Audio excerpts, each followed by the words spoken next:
Leisure ushers us into harmony with ourselves. But here's the problem. We are bad at leisure. A lot of leaders are bad at leisure, right? Because we are in this constant need for growth and development. And it's very challenging to shut down our minds, to shut it off and just allow ourselves to relax.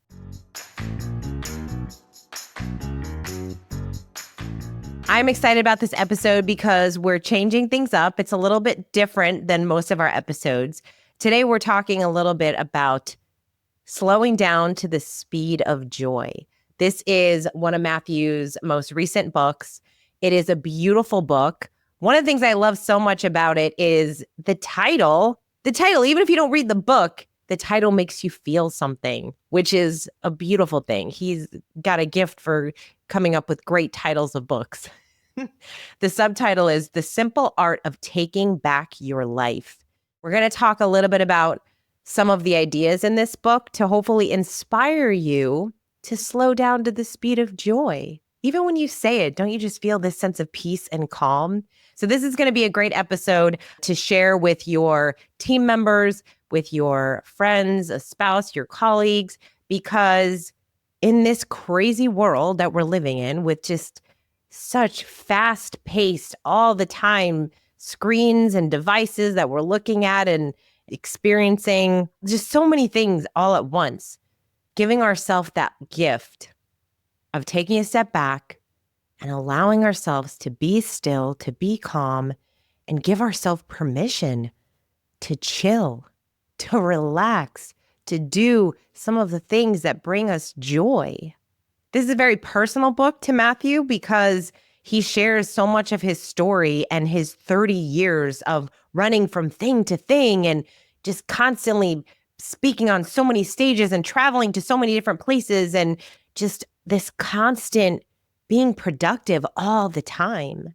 And then he discovered, wait a second, I'm going to take a step back and slow down and see how that impacts and changes my life. And so this is really what that book is about. It is beautiful. It is amazing. If you haven't yet read it, I highly encourage you to read it.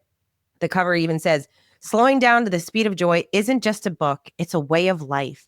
It will quite simply and in every way imaginable change your life, which is what Matthew does with his books. So let's dig into a couple of the ideas in the book that will help you think about your life a little bit differently and encourage you to slow down to the speed of joy. And I'm also going to ask you a couple of questions at the end to help you on this journey. Okay, here we go. He says, true leisure is a condition of the soul, not the absence of work. It isn't doing nothing. It is doing something but specific types of activity which allow us to adopt an attitude of inward calm. Leisure teaches us to become a person who is essentially oriented toward the whole of reality. Leisure enables us to go out into the world and remain fully human. Leisure ushers us into harmony with ourselves. But here's the problem. We are bad at leisure. We are bad at leisure. Now, obviously, he goes on and describes what that means.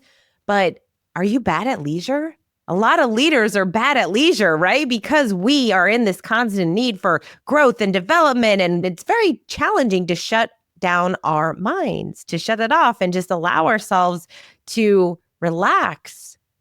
It is challenging for us.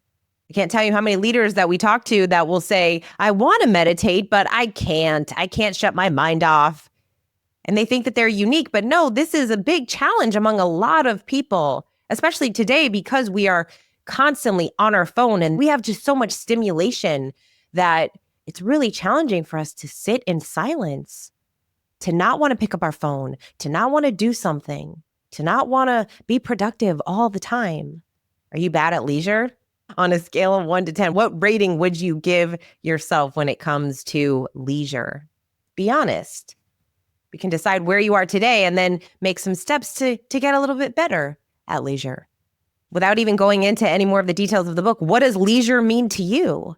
What do you love to do? What are the activities that bring you joy? Do you want to go play golf? Maybe you want to hang out by the pool, spend time with your kids, put your phone away and go take a walk or a hike. What does leisure look like to you? It looks different to you than it does to me and other people. your family, and your friends. So what does leisure look and feel like to you? Matthew says, if we don't learn to incorporate leisure into our lives, we will never escape the tyranny of always working. If we don't learn to exist beyond work, we will never embrace leisure, learn to flourish, and live a fully human life. Leisure is that essential. We need leisure. We need to relax. We need to chill out. Give yourselves time.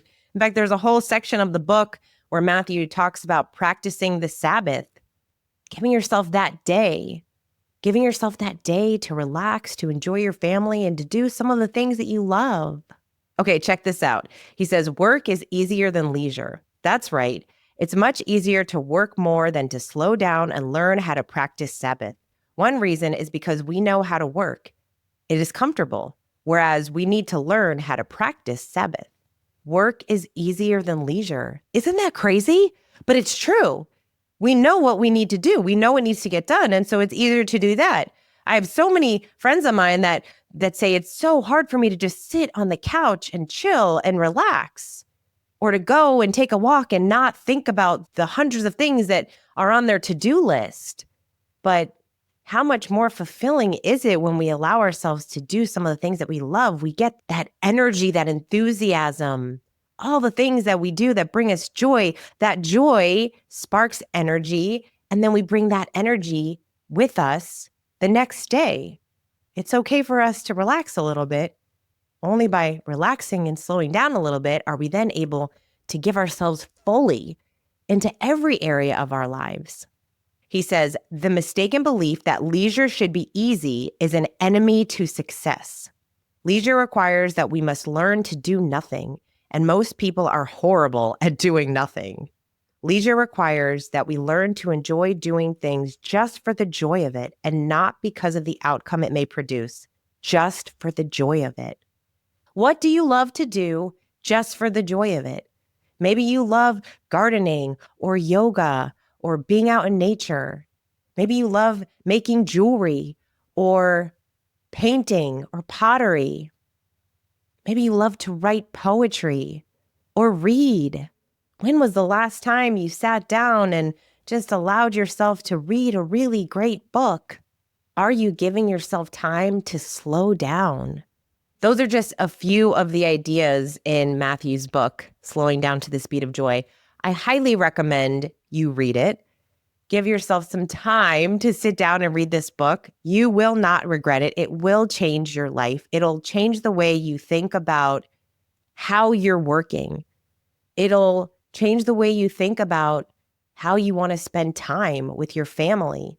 And it might actually spark some of the creative dreams in your heart that you've given up, or that maybe you've said, I shouldn't pursue playing the piano, even though I love it and it brings me so much joy, because it's a waste of time. Just because you don't want to be a musician for a living doesn't mean you shouldn't spend time practicing piano or writing music or whatever brings you joy. So here are two questions to ask yourself. Two questions to ask yourself to help you on your journey to slow down to the speed of joy. And the first one is, what activity that brings you joy have you stopped doing, and how can you bring it back into your life?